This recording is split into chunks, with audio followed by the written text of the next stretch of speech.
भारताला कृषी क्षेत्रात आत्मनिर्भर करायचं असेल तर कृषी क्षेत्रात संशोधन करावं लागेल. शिवाय प्रत्येक ॲग्रो क्लायमेट झोनला अनुरूप शेती आपल्या विकसित करावं लागेल असा आशावाद फडणवीस यांनी व्यक्त केला. ते अकोल्यातील डॉक्टर पंजाबराव देशमुख कृषी विद्यापीठ इथं आयोजित 3 दिवसीय कृषी प्रदर्शनाच्या उद्घाटन प्रसंगी बोलत होते. कृषी तंत्रज्ञान व्यवस्थापन यंत्रणा, कृषी विभाग आणि डॉक्टर पंजाबराव देशमुख कृषी विद्यापीठाच्या संयुक्त विद्यमानं विज्ञान प्रदर्शनाचं आयोजन कृषी विद्यापीठाच्या क्रीडांगणावर करण्यात आलं आहे. या 3 दिवसीय कृषी प्रदर्शनाच्या उद्घाटन प्रसंगी राज्याचे उपमुख्यमंत्री देवेंद्र फडणवीस प्रामुख्याने उपस्थित होते. भारतात कृषी क्रांतीची सुरुवात भाऊसाहेबांनी केली आहे. दिल्लीत जागतिक कृषी प्रदर्शन भरवलं. 10 वर्ष केंद्रीय कृषी मंत्री म्हणून शेतीची उत्पादकता वाढवण्यासाठी अनेक प्रकल्प राबवले.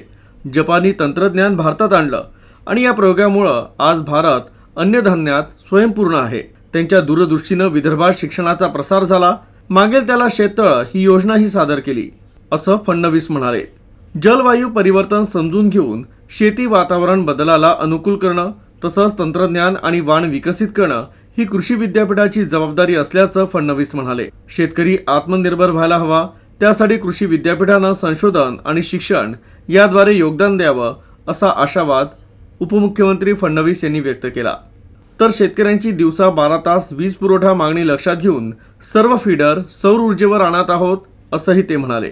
की भारताला कृषी क्षेत्रामध्ये जर आत्मनिर्भर करायचं असेल तर आपल्याला कृषी क्षेत्रामध्ये संशोधन करावं लागेल, कृषी क्षेत्रामध्ये तंत्रज्ञान आणावं लागेल आणि प्रत्येक ॲग्रो क्लायमॅटिक झोनला अनुरूप अशा प्रकारची शेती ही आपल्याला विकसित करावी लागेल.